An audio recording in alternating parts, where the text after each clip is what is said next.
Bienvenue au jour 3 de Data Écoculture qui nous réunit sur le thème Pratiques innovantes autour des données. Quelques remarques en préambule. Un dispositif de traduction est disponible. Veuillez sélectionner la langue de votre choix en cliquant sur les options en haut de votre écran. La session est enregistrée et sera retransmise. Si vous ne souhaitez pas y apparaître pour l'enregistrement, merci d'éteindre votre caméra. Je suis Louise Poisson, directrice scientifique du Fonds Société et Culture des Fonds de recherche du Québec. Alors que nous nous rencontrons aujourd'hui sur une plateforme virtuelle, j'aimerais prendre un moment pour reconnaître l'importance des terres que nous appelons chez nous. D'un océan à l'autre du Canada, nous reconnaissons le territoire ancestral de tous les Inuits, Métis et membres des Premières Nations qui considèrent ce pays comme leur foyer. Veuillez vous joindre à moi pour reconnaître leurs valeurs, leurs perspectives, leur langue et leur culture qui peuvent nous guider et nous inspirer. J'ai l'honneur de vous présenter notre premier invité, Monsieur le ministre Éric Kerr, ministre délégué à la transformation numérique, qui a accepté de venir nous dire quelques mots. Éric Kerr a fait son entrée en politique active il y a plus de 14 ans. En 2011, il rejoint les rangs de la coalition Avenir Québec. Député, leader parlementaire adjoint et père de 4 enfants, cet ancien programmeur analyste et passionné d'informatique agit depuis 2018 à titre de ministre délégué à la transformation numérique gouvernementale et ministre responsable de l'accès à l'information et de la protection des renseignements personnels. Monsieur le ministre, je vous invite à nous adresser la parole. Merci beaucoup, Mme Poisson. Merci pour cette belle introduction. Merci à tout le monde et merci pour cette belle invitation à un événement extrêmement important comme celui de Data Écoculture. D'entrée de jeu, j'ai envie de vous parler de transformation numérique d'abord et avant tout parce que la transformation numérique est un phénomène sociétal. Aujourd'hui, on le constate, la plus jeune génération devient de plus en plus habile et consommateur de produits numériques de toute nature et de plus en plus habile aussi avec les outils numériques dont nous disposons, notamment évidemment le téléphone intelligent. Vous l'avez dit, Mme Poisson, je suis père de 4 enfants et je n'avais pas l'impression à la naissance qu'il était né avec un téléphone dans les mains. Pourtant, de toute évidence, c'est ce qui se produit. Et à chaque fois qu'on essaie d'enlever cet appareil-là, on a l'impression de leur faire l'ablation d'un membre, tellement ça fait partie d'eux. Et ça nous amène comme société vers cette transformation numérique-là, qu'on le veuille ou non. Et donc, ce n'est pas un choix qu'on peut faire de participer ou non à la transformation numérique. C'est un phénomène sociétal, comme je l'ai dit, dans lequel on est entraîné. Ceci étant dit, ce n'est pas parce qu'on a le choix ou non qu'on ne peut pas en tirer profit. Au contraire. Et dans ce sens-là, je salue l'initiative, le projet de Synapse-C d'avoir cet entrepôt de données, mais maintenant ce partage de données qui va suivre son cours dans les prochaines années, évidemment, parce que c'est un processus qui est long. Et je salue aussi les partenaires qui travaillent et qui acceptent d'entrer dans ce projet-là absolument fabuleux. Pourquoi? Parce que la transformation numérique, l'univers numérique, il faut le voir comme un univers en soi. Souvent, je dis aux collègues, ne voyez plus l'informatique comme ce que ça a été, c'est-à-dire un support qui nous permet de faire plus vite et un peu mieux ce qu'on a toujours fait. L'univers numérique, c'est un univers en soi. C'est un univers dans lequel on doit s'intégrer, dans lequel duquel on doit faire partie comme il fait partie de nous. Donc, c'est une philosophie qui est complètement différente. Ce sont des possibilités qui sont complètement différentes. Et la gestion et le partage des données, c'est le ciment, c'est la fondation de cet univers-là. Et il est absolument essentiel et fondamental que cette donnée-là puisse être aussi mobile et partageable que possible. D'ailleurs, le gouvernement du Québec, et j'aurai l'occasion très bientôt de déposer un projet de loi, souhaite aller dans cette direction-là, où on a un plus grand partage, une plus grande utilisation, une plus grande valorisation des données. On le dit et on le répète, le pétrole du 21e siècle, c'est la donnée. Encore faut-il être capable de l'exploiter, de la raffiner et de l'utiliser à bon escient. Et c'est exactement ce que le projet de Synapse-C amène à l'univers de la culture. Maintenant, l'univers de la culture, et la pandémie nous en a donné un exemple assez important, est un univers qui doit lui aussi revoir ses façons de faire, revoir ses concepts et revoir le numérique et l'intégration du numérique dans ses pratiques. Parce que vous savez, le numérique, comme je l'ai dit, ce n'est pas simplement une plateforme de diffusion ou la possibilité d'avoir quelques effets spéciaux. Le numérique, c'est une possibilité d'offrir une expérience utilisateur, une expérience client qui est complètement différente, qui est complètement revampée. Je prends souvent l'exemple, je suis un amateur de hockey, je vous le confesse modestement, et je prends cette industrie-là qui nous prouve à quel point par la diffusion des matchs, à quel point on peut amener une expérience qui est complètement différente du spectacle qui, dans le fond, est le même, qu'on soit au Centre Bell, qu'on soit devant notre fauteuil, la prestation est la même, mais l'expérience est complètement différente. Ceci étant dit, je tiens à le dire, ça ne veut pas dire que les expériences scéniques n'existent plus, que la performance, le contact avec le public n'existe plus. Absolument pas, c'est faux. Au contraire, ce sera toujours le cœur et l'âme de la culture du produit, en tout cas de certains produits culturels. Mais en concevant l'univers numérique dans toute sa splendeur, dans toutes ses possibilités, on vient d'élargir de façon exponentielle, d'une part, le public auquel on peut s'adresser, et d'autre part, on peut revisiter l'expérience d'un produit culturel de fond en comble. Mais tout ça doit s'asseoir sur quelque chose de tangible, de concret, et c'est la donnée, c'est l'utilisation de la donnée. Donc, oui, la donnée peut vous permettre de faire des analyses. Oui, la donnée peut vous permettre de faire des croisements. Oui, la donnée peut vous permettre de savoir qui est votre public cible, quels sont les gens qui s'intéressent à tel ou tel produit culturel de façon plus ou moins importante. Mais la donnée peut vous offrir beaucoup plus que ça dans votre expérience, dans votre conception, dans votre créativité, dans la production de produits culturels, dans la découvrabilité des produits culturels. L'univers numérique n'a pas de frontières. Et ça, c'est très important. À partir de là, le produit culturel n'en a plus, lui non plus, si on décide qu'il n'a plus de frontières. Et ça, pour moi, c'est une avancée extraordinaire sur laquelle on peut bâtir des choses extraordinaires. Mais encore une fois, je le dis, la fondation de tout ça, c'est la donnée, c'est la mobilité de la donnée, c'est le partage de la donnée que nous acceptons de faire. Et plus on la partage, mieux on l'utilise, plus on la raffine, plus elle peut nous permettre d'aller loin dans l'univers numérique. Là-dessus, ça va me faire plaisir de répondre à vos questions, si tant est qu'il y en a. Oui, merci beaucoup, Monsieur le ministre, cette brève présentation. Et vraiment, vous avez été très bref. Je comprends qu'il y avait encore beaucoup de choses dont vous nous parler. Je vous ai dit que j'essaierais d'être discipliné. Oui, mais vous l'avez été.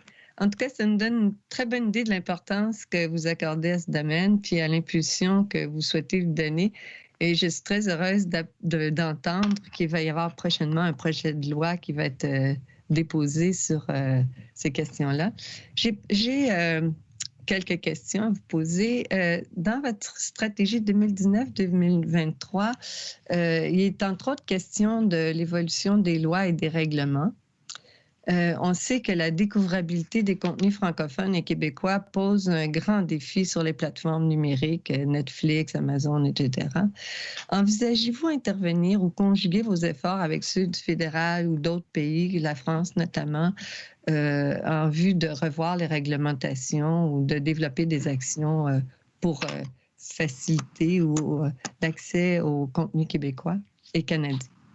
Bien, écoutez, en collaboration avec ma collègue, la ministre de la Culture et des Communications, qui en a fait un cheval de bataille, comme vous le savez sans doute, et qui fait la promotion justement de la découvrabilité. Et je vous dirais que c'était pas innocent si j'ai abordé cette question-là dans mon allocution d'entrée de jeu, parce que je sais à quel point c'est important. Oui, effectivement, on souhaite effectivement s'adresser à cette question-là, favoriser la découvrabilité des produits québécois, des produits culturels francophones. Et ce n'est pas non plus innocent si je vous ai dit que l'univers numérique est un univers qui n'a pas de frontières, sinon celles qu'on lui impose. Et je pense effectivement qu'on est capable de diffuser ces produits-là, de les faire connaître de façon beaucoup plus large. Il y a des actions à poser. Maintenant, vous comprendrez que le régime parlementaire dans lequel on vit m'impose de rester discret sur un projet de loi qui n'a pas encore été déposé à l'Assemblée nationale. Je ne voudrais pas faire l'objet d'un outrage au Parlement, donc je réserverai mes commentaires, mais je vous assure que nous avons l'intention d'agir, ma collègue Mme Roy et moi, dans ce sens-là. Ça fait plaisir à entendre. Très hâte de voir votre projet de loi. Une deuxième question, toujours au chapitre de la réglementation. Jusqu'où pourrait-on aller dans le sens de modifier des réglementations? Pourrait-on envisager coupler des données de billetterie avec des données personnelles provenant de divers ministères du Revenu, de la Santé, de l'Éducation? Écoutez, encore une fois, je vais rester très discret sur la législation et la réglementation, mais ayons une discussion théorique, Mme Poisson, vous et moi. Oui, bien sûr qu'on pourrait envisager ça, on pourrait certainement l'envisager. Et je pense même que ça pourrait être quelque chose de très intéressant pour notre industrie culturelle, comme pour le gouvernement du Québec. Comme je vous l'ai dit, la donnée, c'est la base sur laquelle on peut asseoir cette transformation numérique qui est absolument essentielle, fondamentale, et je vous dirais irréversible même à quelque part. Et oui, je pense que le partage et la mise en commun de la donnée doit se faire. Ceci étant dit, quand on parle de renseignement personnel, bien, je pense qu'il faut aussi parler de la sécurité de l'information et du respect de la vie privée. Mais je pense que les deux ne sont absolument pas irréconciliables. On peut parfaitement assurer la protection des renseignements personnels, assurer la vie privée de nos concitoyens et utiliser cette donnée-là à bon escient. Les deux choses sont possibles. Je pense qu'il s'agit de faire une analyse qui est quand même exhaustive de la situation. C'est ce qu'on fait. On a d'une part le projet de loi 64, comme vous le savez, là, qui revoit tous les régimes de protection des renseignements personnels qu'on est en train d'étudier à l'Assemblée nationale et éventuellement modifier aussi la façon dont les données sont gérées par le gouvernement du Québec avec des organismes du gouvernement et autres pour en arriver à ce que vous proposez, Mme Poisson. Peut-être une dernière question. La pandémie a eu un grand impact sur les artistes en région, pas seulement en région, mais en particulier en région. Or, plusieurs se plaignent de la capacité de la bande passante dès qu'on s'éloigne des grands centres. Avez-vous des bonnes nouvelles à annoncer aux artistes et aux centres d'art désireux de partager leur création en haute vitesse? Ben oui, absolument. Écoutez, le premier ministre a pris cette question-là personnellement, donc s'assurer de respecter cet engagement que nous avions de brancher toutes les régions du Québec sur Internet haut débit, justement parce qu'aujourd'hui, c'est une infrastructure qui est essentielle. Alors, si la transformation numérique, et ce que je disais, c'est qu'elle est irréversible et c'est un mouvement sociétal et un mouvement planétaire, bien, l'infrastructure qui soutient cette transformation numérique-là, c'est un service d'Internet à très haute vitesse. Donc, vous le savez, on est dans ce déploiement-là. Les ententes sont signées avec les entreprises de télécommunications.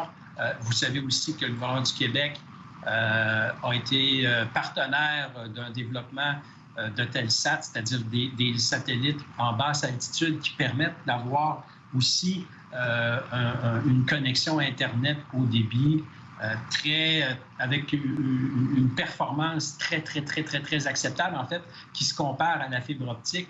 Donc ça, pour le futur proche du Québec, ce sont de belles nouvelles parce que ça permet d'avoir, les satellites basse altitude permettent d'avoir une connexion égale sur tout le territoire, ce qui n'est pas toujours possible quand on y va par la fibre optique. Vous comprendrez que le déploiement de la fibre optique est très onéreux et pas toujours viable compte tenu des faibles densités de population.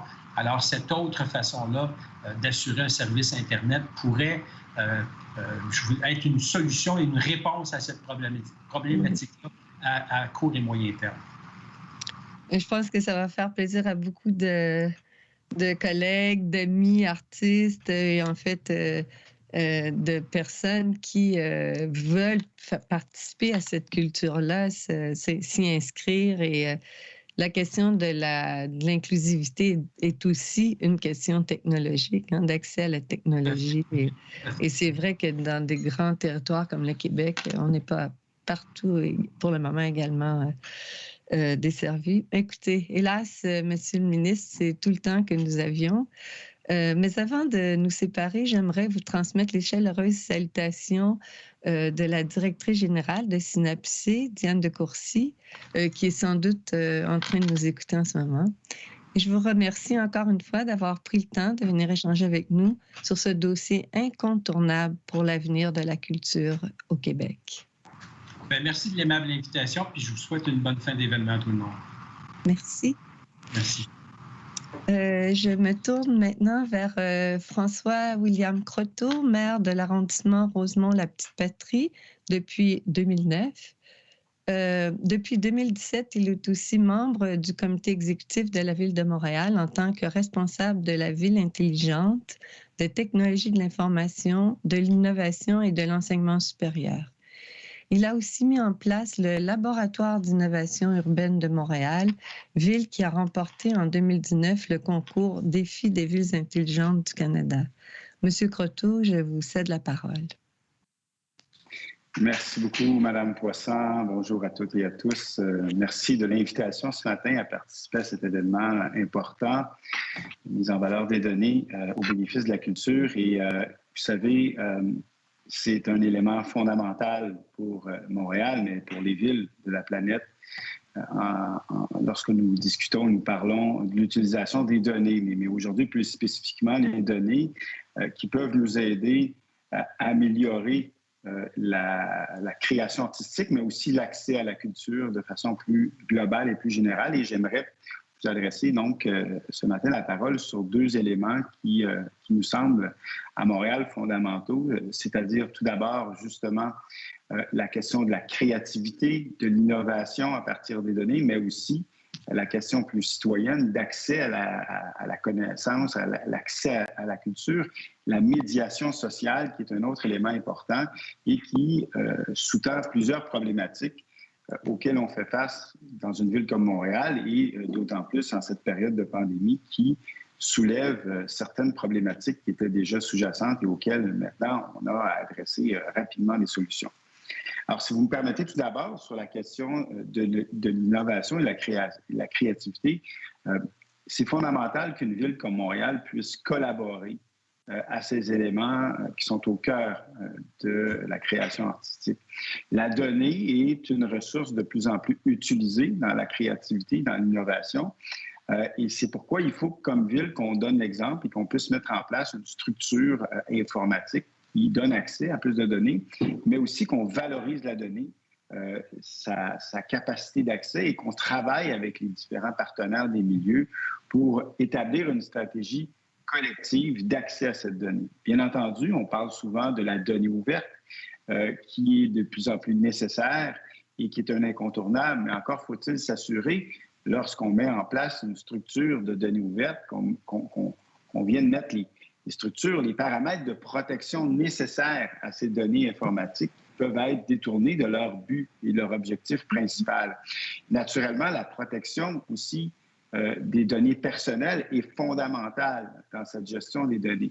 Donc, à la Ville de Montréal, depuis plusieurs années, nous nous sommes engagés naturellement dans une stratégie de données ouvertes, mais aussi de travailler avec nos partenaires pour partager ces données en fonction des besoins essentiels de nos partenaires. On l'a fait avec le quartier des spectacles récemment sur la question d'occupation de l'espace des festivals et comment on pouvait améliorer notre connaissance des mouvements humains et des besoins des gens qui voulaient aller expérimenter sur l'espace du quartier des spectacles, voir comment ces données, autant le son, autant l'achalandage, pouvaient nous venir améliorer l'expérience des gens qui assistent, mais aussi des créateurs qui utilisent ces lieux extérieurs qui sont mouvants et qui sont en constante transformation. Pour y arriver, naturellement, il faut se donner des paramètres et des barèmes, comme je l'ai dit, de protection qui sont éthiques, qui sont responsables. Et récemment, la Ville de Montréal a déposé à cet égard une charte des données numériques montréalaises qui vient nous permettre, qui vient nous donner comme collectivité tous les paramètres nécessaires à une bonne utilisation des données de façon éthique et responsable. Nous avons travaillé de très, très près avec la Ville de Nantes qui avait entamé cette démarche-là. Et ça s'inscrit aussi dans une démarche plus large d'une coalition des villes numériques mondiales qui a été lancée par Barcelone, où on vient justement s'assurer que l'utilisation de l'informatique est une utilisation qui est au bénéfice de la société et non pas au bénéfice de certaines organisations. Et ça, pour nous, c'est absolument essentiel si on veut s'assurer que ces données-là soient bien utilisées. Et donc, lorsqu'on met en place une structure de la sorte, ça nous permet de travailler avec nos partenaires, comme je l'ai dit, pour le quartier des spectacles, mais aussi les centres d'innovation, les différents centres de recherche et les différentes organisations de représentants des créateurs qui nous permettent à ce moment-là de bien cibler les demandes, créer de nouvelles données et les rendre accessibles. Et vous savez, ce qui m'amène d'une certaine manière à parler de la deuxième thématique, de l'accès à la donnée et à quel point cette donnée peut devenir un élément fondamental à l'accès à la culture. Encore faut-il bien connaître les besoins des citoyens et encore faut-il bien connaître l'accès fondamental à cette culture. Et lorsqu'on parle de tout ça, bien, il faut savoir, bien entendu, connaître sa population et aussi reconnaître qu'il y a également un élément extraordinairement compliqué, ce qui s'appelle la fracture numérique. Bien entendu, c'est un élément sur lequel on doit travailler. Lorsqu'on parle d'accès à la culture, on parle bien souvent à des gens qui peut-être ont les moyens plus facilement d'avoir un accès numérique à cette culture. Mais il faut donc immédiatement s'assurer que cet accès, il est essentiellement aussi nécessaire pour l'ensemble de la population et encore plus pour les plus vulnérables. Et d'ailleurs, on a mis en place au cours des derniers mois, à la Ville de Montréal, une stratégie qui nous permettra justement de lutter contre cette fracture numérique, de permettre aux personnes les plus vulnérables d'avoir un accès égal à l'ensemble de la population et de travailler justement sur un effort à aller davantage vers les populations les plus vulnérables. Dans le cadre, vous avez parlé plutôt, Mme Poisson, dans le cadre du concours fédéral des villes intelligentes, nous avons donc gagné 50 millions. Il y a un élément fondamental sur lequel nous travaillons, c'est-à-dire que nous allons mettre en place un pôle de données sociales. Le premier pôle de données global sur l'ensemble des connaissances sociales et démographiques de la Ville de Montréal.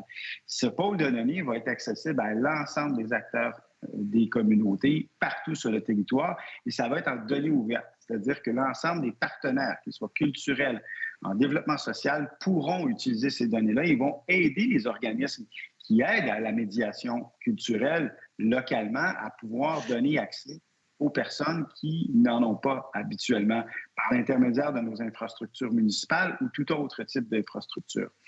Un autre élément extraordinaire, c'est que nous allons aussi créer le premier pôle de données autochtones de la Ville de Montréal.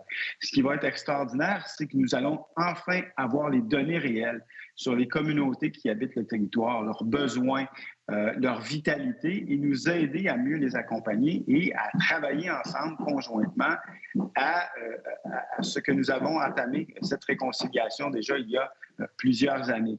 Et ces deux éléments de pôle de données vont nous permettre d'accompagner naturellement les créateurs, mais de permettre à lutter contre cette fracture numérique dont je parlais plus tôt, qui empêche actuellement plusieurs citoyens à avoir accès. Et on le voit actuellement avec la pandémie, cette fracture numérique s'est accentuée encore plus et a donné moins accès à les populations les plus vulnérables.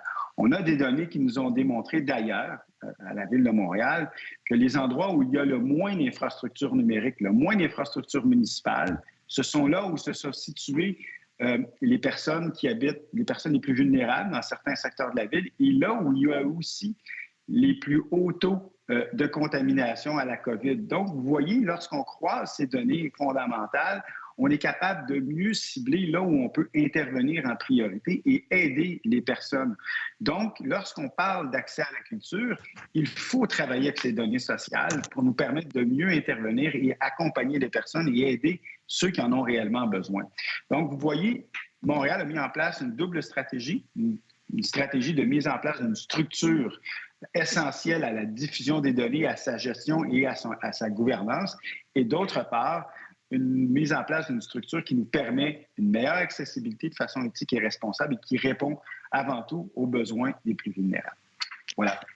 Je vous remercie beaucoup, M. Croteau, d'être venu nous présenter votre vision très ambitieuse pour Montréal et pour le dossier des données de la culture. Montréal devrait jouer un rôle de leader dans ce domaine, enfin, on l'espère, en collaboration, bien entendu, comme vous l'avez signalé, avec les autres grandes villes. Merci. Merci à vous. J'ai aussi le plaisir d'animer le premier panel de la journée de la journée qui porte ce panel sur les audiences futures. Les pratiques de consommation culturelle, de même que les tendances évoluent, amenant l'audience à avoir des attentes différentes sur le contenu proposé. La connaissance que permet la donnée peut aider à s'orienter dans les changements à venir. Connaître son audience, c'est aussi pouvoir lui présenter le contenu qui répond à ses intérêts.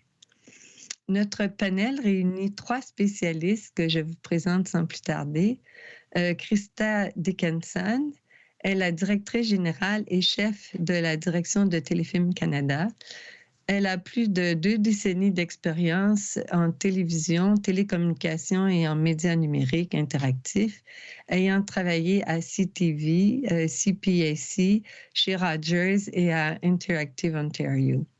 À la fois détentrice d'une maîtrise des beaux-arts en profil études cinématographiques et formée à la Rutman School of Management, elle a développé un parcours professionnel jumelant la création et la gestion dans les industries de la diffusion.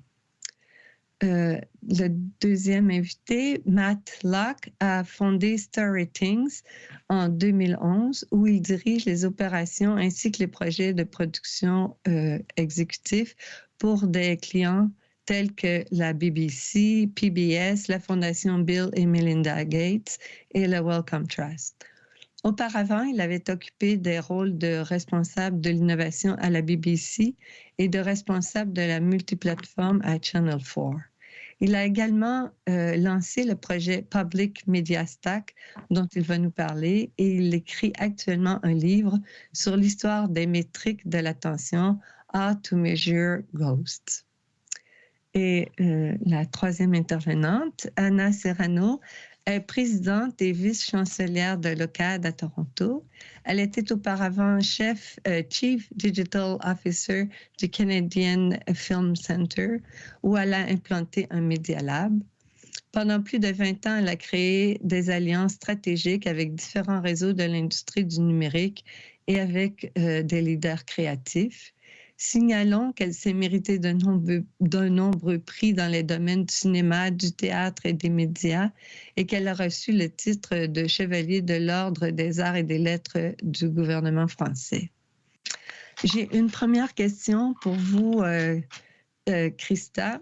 Une première question pour chacun des panélistes, mais je vais commencer par vous, Krista. Comment les données permettent-elles d'identifier les futures tendances?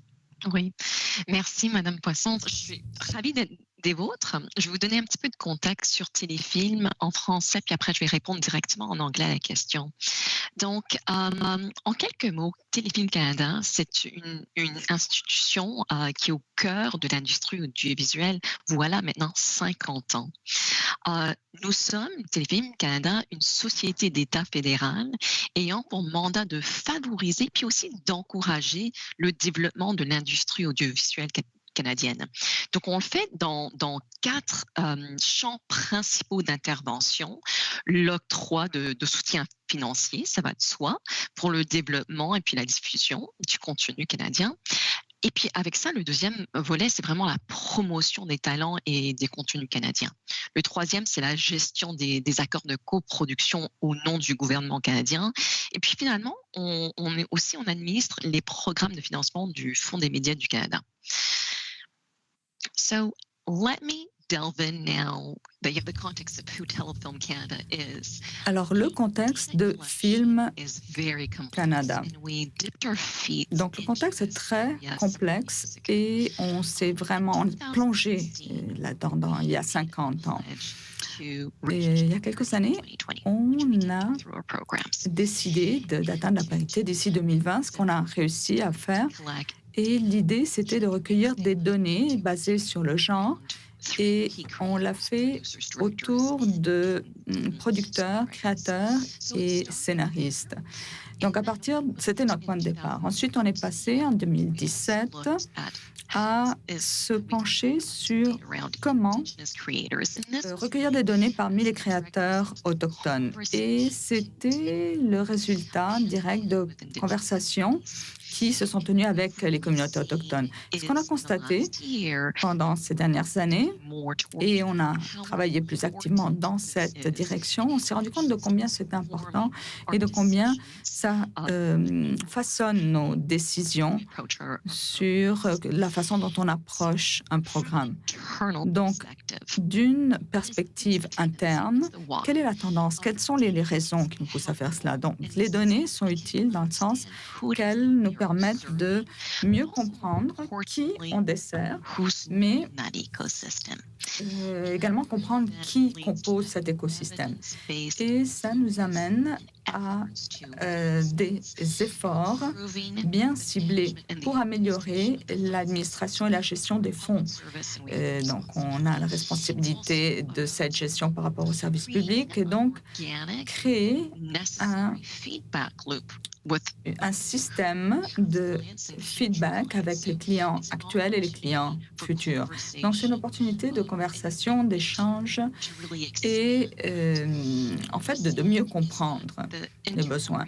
Et ce qu'on a constaté, c'est que les résultats des données, les recherches internes nous ont permis, jumelés ensemble, de moderniser les structures de la programmation et de revoir la façon dont on alloue les fonds pour ces programmes. Donc, dans tout cela, le but, c'est d'amener au succès les créateurs de contenu et ça nous informe donc également sur quelles sont les attentes du public.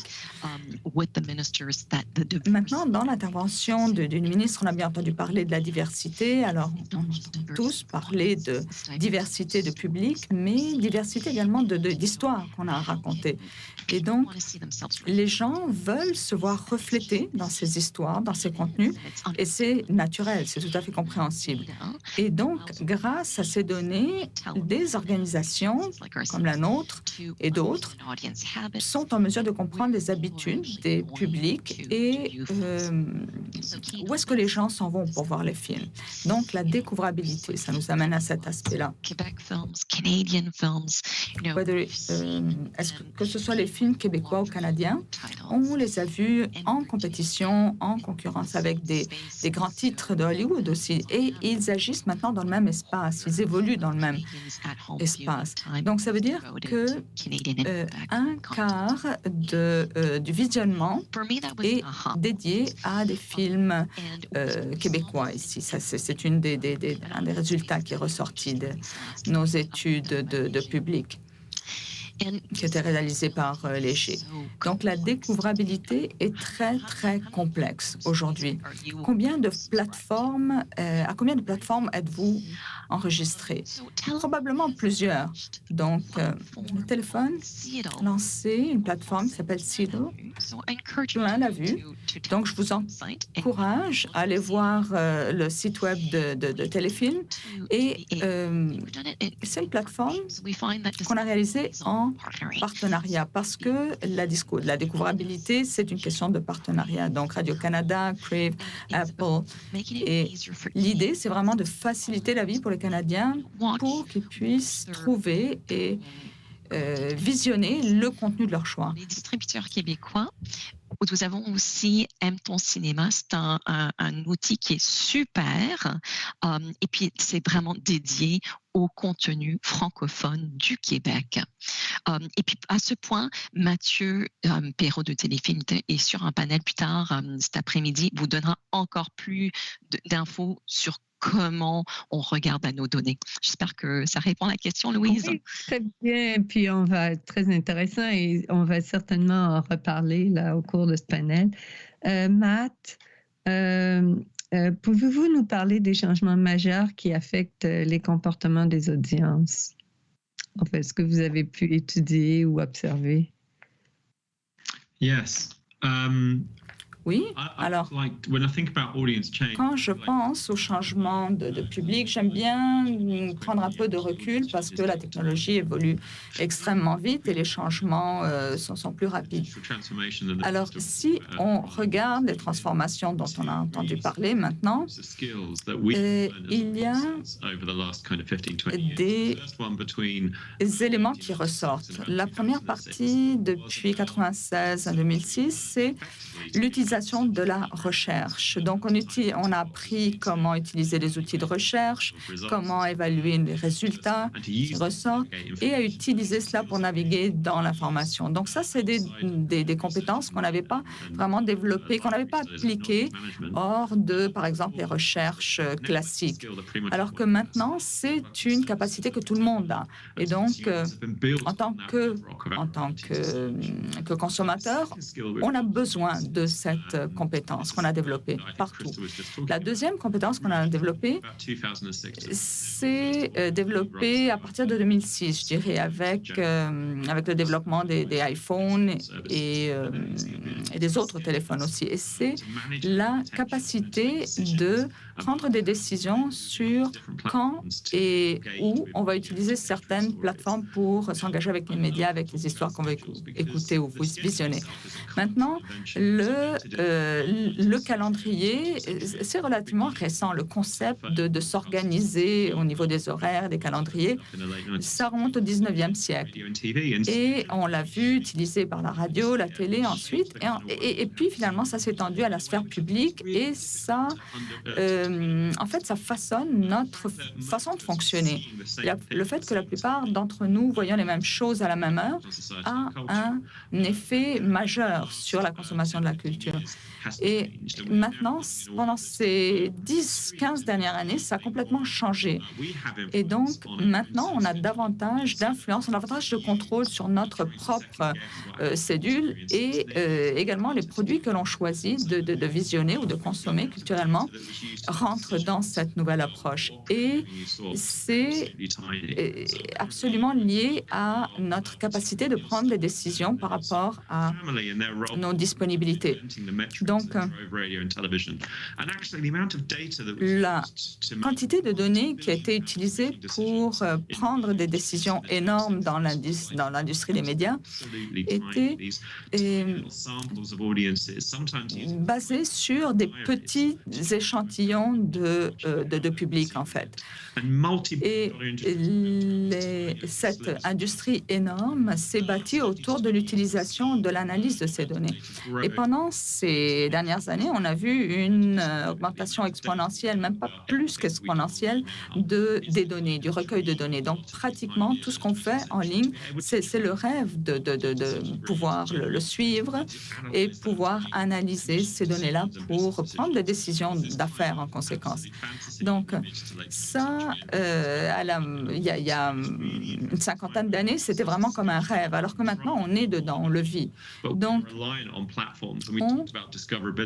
quand on parle de découvrabilité, et Christian en parlait justement, la façon dont le monde nous le reflète est essentielle pour les décisions qui sont prises sur les produits, les algorithmes, les analyses de nos données. Donc, étant donné que c'est ce qui domine la sphère publique pour la technologie les médias, l'utilisation des données et les outils que l'on se donne pour gérer ces données, eh bien, c'est ce qui va déterminer nos choix dans le XXIe siècle. On est vraiment encore juste au début. Donc, on a du mal aussi à projeter ce que sera la culture lorsqu'elle va être façonnée donc, par cette exploitation, utilisation des données. Donc, ça va prendre des décennies pour nous pour comprendre cette nouvelle sphère publique qui va s'offrir à nous. Mais de façon générale, ce changement au niveau du comportement de l'audience, du public, est majeur. Donc, le fait que l'on puisse décider de voir quoi et quand est vraiment ce qui a révolutionné la sphère. Et la pandémie a certainement accéléré le phénomène. Donc, on est rentré dans cette phase en 2020 où les données qui ressortent, les vrais gagnants pour ce qui est des plateformes médiatiques, sont certainement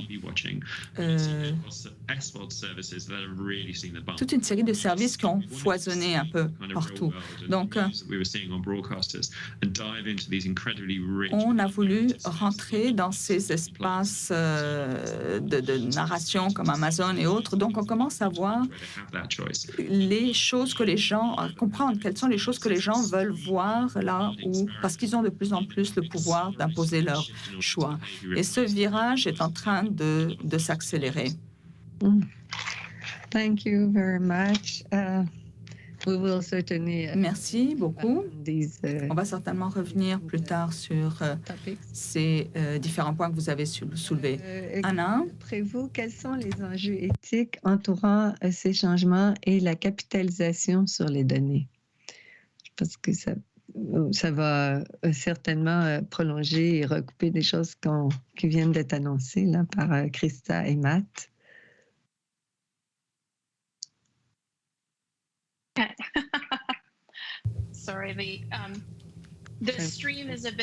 Alors, je m'excuse parce que c'est un peu coupé comme signal. Alors, Matt a très bien mis la table pour ce qui est de la question des problématiques éthiques.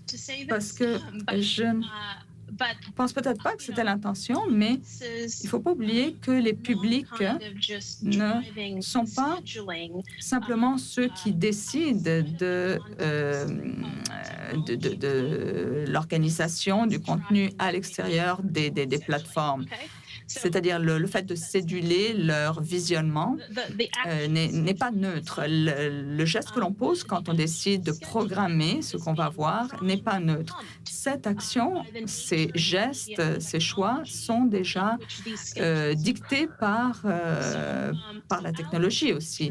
Donc, les algorithmes et l'intentionnalité des algorithmes et la transparence des algorithmes vont être vraiment les champs de bataille sur lesquels il va falloir qu'on se retrouve et que l'on affronte. Alors qu'on pense aux questions éthiques par rapport à comment les publics, les audiences sont façonnés par la technologie dans le fond qu'ils utilisent. Je crois que c'est vraiment ça le point crucial. Et ça, on l'a vu dans les procès antitrust et des audiences que l'on entend autour de Facebook, Google et d'autres grandes plateformes. Donc, la problématique, c'est pas juste autour de la vie privée, de la confidentialité, mais également par rapport au contrôle que ces plateformes ont, contrôle qu'elles exercent sur la façon dont le public, c'est-à-dire le contrôle qu'ils ont, qui façonne le comportement des publics, des audiences. Essentiellement, c'est ça le problème. Alors, avec tout ce qui était disponible sur Facebook, ils n'ont pas été prêts à remettre remettre en question la polarisation qui se passait sur leur plateforme, parce que le modèle d'affaires de la plateforme était articulé autour des clics plus nombreux, du nombre de clics, et donc la technologie qu'ils ont développée amplifiait une série de comportements biologiques des personnes, des usagers, et c'est ce qui permettait que l'attention soit canalisée vers certains types de nouvelles ou de comportements. Et ça a eu des conséquences majeures dans le monde matériel, au point que ça poussait également à certains comportements violents. Donc, ce n'était pas juste une problématique numérique, mais ça finit par poser des problèmes comme quoi des technologies numériques amplifient les comportements du public dans certains cas, et ça peut amener à des conséquences dans le monde physique, dans le vrai monde. C'est sûr que ça, c'est extrême. On peut penser à des contenus télé ou de films qui n'ont pas été dans cette direction-là, mais il faut aussi que l'on apprenne par rapport à ce qui se passe dans l'écosystème des médias et l'approcher comme personnes, individus qui ont la capacité de bâtir une infrastructure associés avec les arts et la culture. Donc, mon dernier point, c'est de dire qu'il faut que l'on laisse de côté complètement le mot découvrabilité. Et ça, j'en ai déjà parlé lors d'une rencontre du CRTC en 2016. C'était juste avant les élections de Trump. Il y a eu un sommet qui s'appelait le sommet de la découvrabilité. Et je pense que j'étais la dernière intervenante après 3 jours de sommet.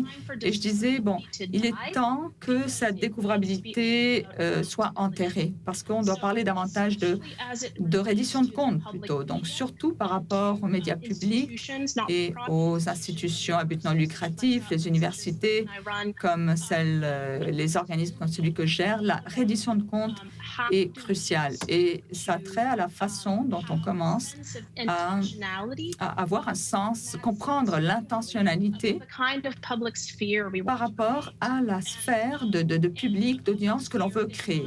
Et la sphère publique, c'est pas juste une chose abstraite, c'est une série de conditions qui permettent à chacun de se sentir en sécurité et qui permet à tous d'avoir accès aux mêmes services, que ce soit un espace numérique ou autre. Et donc, c'est ça la définition de la sphère publique. L'autre d'entre vous souhaitez intervenir pour compléter ou reprendre une question? Sinon, on peut passer à un second tour de questions. Oui, Matt? Oui. Oui. Surtout sur ce dernier point, il y a New Public, qui est un excellent projet qui était lancé aux États-Unis. Et on a fait beaucoup de recherches pour voir comment est-ce que l'on crée des espaces publics dans la vraie vie et donc voir les problématiques qui ressortent. Donc, pour créer des bons espaces publics. Et ça crée un petit peu le cadre ou l'architecture pour penser ces sphères publiques dont on parle aujourd'hui.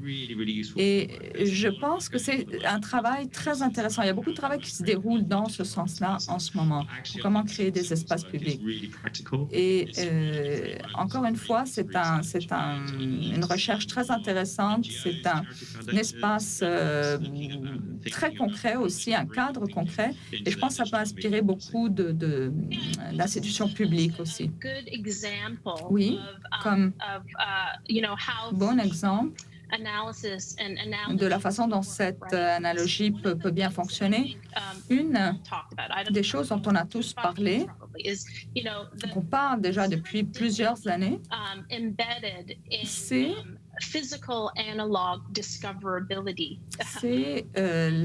les pratiques liées à la découvrabilité. C'est-à-dire, dans le passé, on allait dans un magasin ou dans un café, on rencontrait un ami qui lisait, on discutait.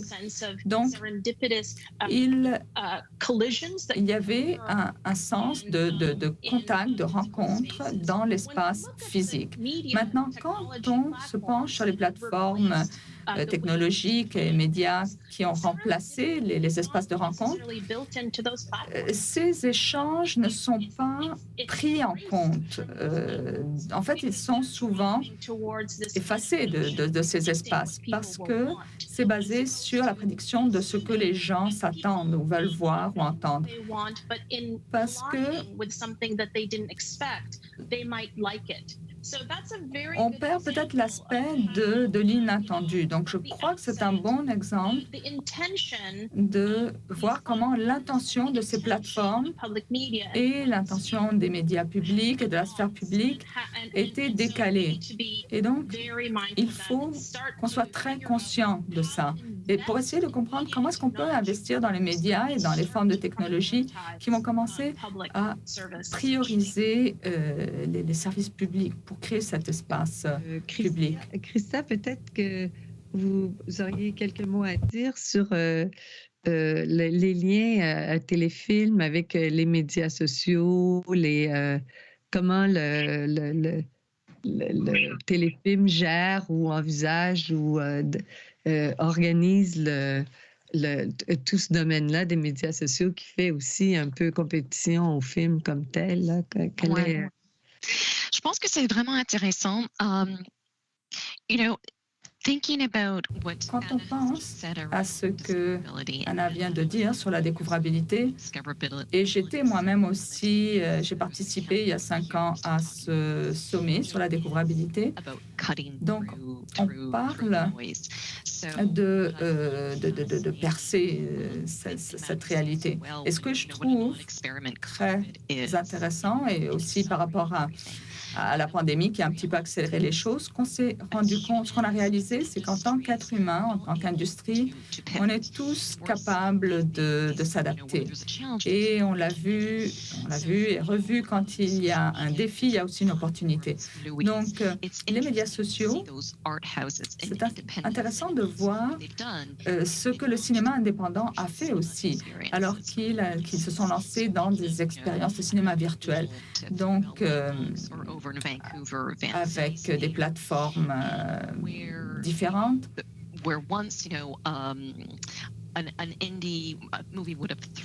Dans le passé, un film indépendant aurait eu très difficulté à entrer dans ce circuit. Maintenant, c'est une expérience qui est ouverte à tous, pratiquement. Donc, des expériences comme, par exemple, No Ordinary Men ont très bien fonctionné dans ce sens-là. Et on voit que les distributeurs commencent à repenser aussi leur façon de fonctionner sur leur plateforme. Donc, ce n'est pas juste Warner Brothers. C'est sûr que de leur côté, il a fallu qu'ils revoient leur façon de faire avec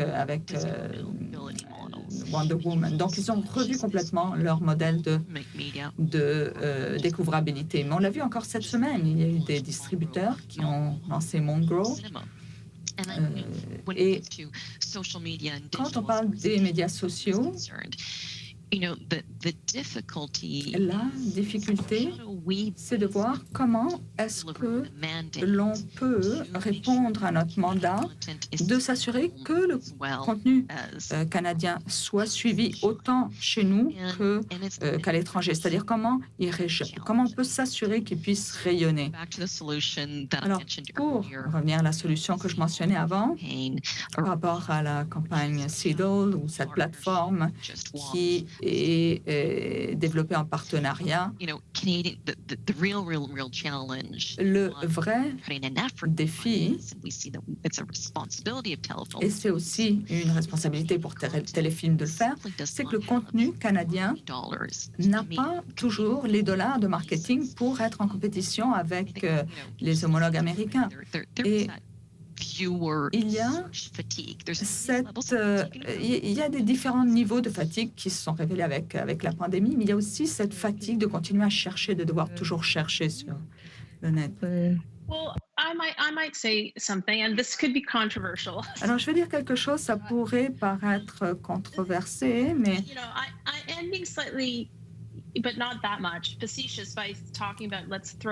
On parlait, alors je disais avant, il faut laisser de côté, enterrer définitivement la découvrabilité et se pencher sur la reddition de compte. Mais quand on parle de reddition de compte, c'est là que les conversations les plus complexes doivent se faire aussi. Et ces conversations, ces échanges complexes, la première qu'il faut aborder, c'est est-ce que l'on investit suffisamment d'argent dans les arts et la culture et dans l'industrie de la création pour pouvoir être en mesure d'être concurrentiel dans son nouvel environnement. Et donc, il faut qu'on soit redevable par rapport à notre propre domaine des arts et de la culture. Pour le faire, ça doit être la première conversation qu'il faut qu'on ait. Laissons de côté l'agrégation, les efforts pour rendre les choses plus découvrables. Mais je ne sais pas jusqu'à quel point ces efforts peuvent se comparer ou se mesurer par rapport à du vrai investissement pur et dur. Et je sais qu'actuellement, c'est difficile parce qu'on est en plus en concurrence avec une situation de pandémie. Mais je pense que ça vaut la peine de se poser la question sur les fonds qu'on y affecte. Matt? Je suis tout à fait d'accord. Et je pense que le vrai virage de pensée, lorsque l'on pense à créer un meilleur espace des médias, c'est de penser en termes d'écosystème et non pas de produits.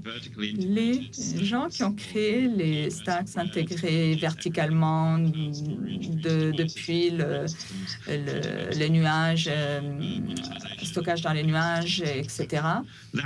Donc, c'est ce monde dans lequel on évolue. Donc, quand on parle d'équipes d'innovation, il faut qu'on se pose la question, quel est l'espace public maintenant dans le contexte d'Internet? Donc, comment est-ce qu'on peut gérer les données personnelles? Et ça, c'est des questions qu'on a commencé à se poser déjà depuis de nombreuses années. Et puis, là, tout d'un coup, on s'est dit, bon, on va tous rentrer dans cette dimension-là. Mais il faut comprendre comment est-ce qu'on peut créer un écosystème où on n'offre pas juste des produits, mais où on tient compte des personnes qui évoluent. Et on a essayé de changer cette approche. On a revu toute la technologie. On n'essaie pas de faire ça de façon isolée, mais ce qu'on souhaite, c'est que quand on lance un produit, que ce soit un film ou que ce soit un nouveau système de paiement, peu importe, que ce soit un produit qui a trait à l'utilisation des données, que l'on gère des plateformes aussi en conséquence. Il faudrait qu'on aide les gens à faire des choix éthiques en matière technologique, de façon à ce que l'on ne dépende pas uniquement de ces écosystèmes et qu'on comprenne qu'il y a des alternatives qui sont articulées autour de quelque chose d'autre qui est juste de l'exploitation commerciale et qui prennent compte de l'éthique. Donc, il faudrait qu'on soit axé davantage sur cette projection d'un écosystème et non pas d'un produit. Vos échanges sont tellement intéressants, passionnants. J'ai très envie de vous lire et de suivre la suite de vos travaux. Je vous remercie. Je retiens, et je vais être très brève, qu'on a besoin de plus de diversité, pas seulement de public, mais aussi de type d'histoire. On a besoin d'élargir aussi une découvrabilité pour certains contenus, mais il faut se méfier parce que la découvrabilité repose sur une infrastructure qui, elle, est à remettre en question et évidemment toutes les valeurs qui accompagnent cette découvrabilité qui, pour le moment, c'est vrai, repose sur une infrastructure qui propose plus des produits que des contenus, si on peut dire, reposant sur des valeurs responsables et partagées pour le plus grand nombre. Je vous remercie infiniment. C'était vraiment très riche et j'invite Je vous invite à profiter du reste de l'événement. N'hésitez pas à réseauter avec les autres participants ou réserver une consultation sur notre bar à solutions. Le titre du prochain panel, des données et des dollars. Je pense que ça enchaîne bien avec ce qu'on vient de discuter. Et des prochaines activités sur inscription, des histoires de partage et repenser l'expérience de visiteurs en musée. Je vous remercie encore et je vous souhaite une très belle journée. Thank you. Bye. Au revoir tout le monde. Merci beaucoup.